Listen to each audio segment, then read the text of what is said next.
Nababaw ng hininga.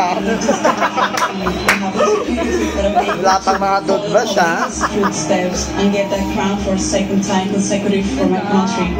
The next in the final 5 is Philippines! Philippines!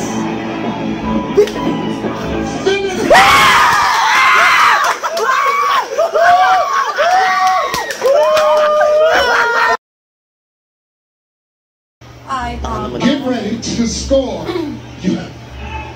your favorite answers. Before the show, we prepared questions tailored specifically for each of our final 15 contestants. Now it's down to 5, and I have those questions here in my hand.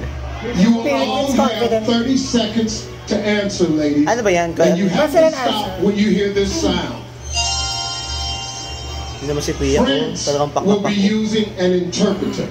During the commercial break, we randomly picked an order, and Philippines is first. So,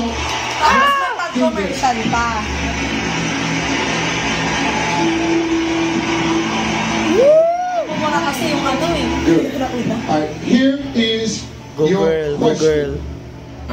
Earlier this year, there was a controversy in the Philippines about the United States reopening a military base in your country.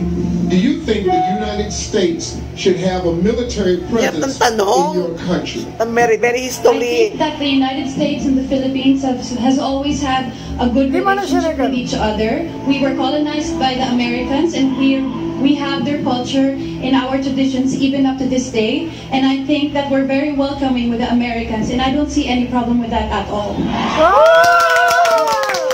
Medyo kinakabahan ka ng Kerry.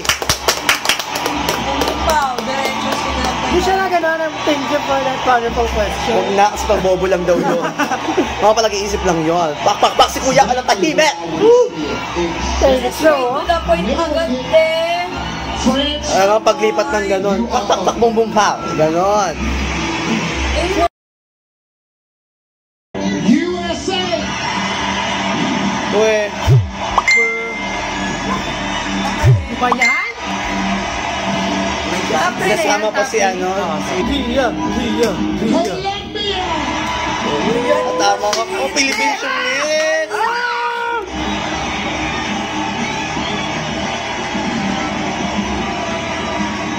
Tuyo ka sa bunutan, ha? Inalaki ng earrings mo, girl, nilaban mo yan.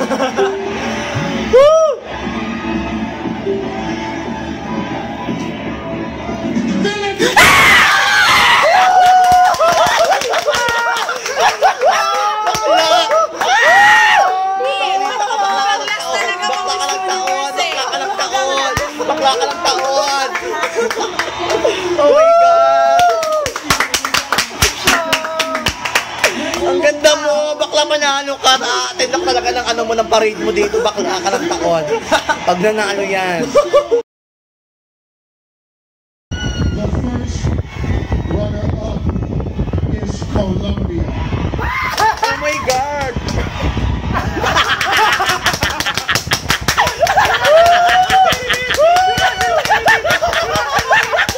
Gusto ko yung reaction. Ay, gusto. Ibang klase to. Ibang klase.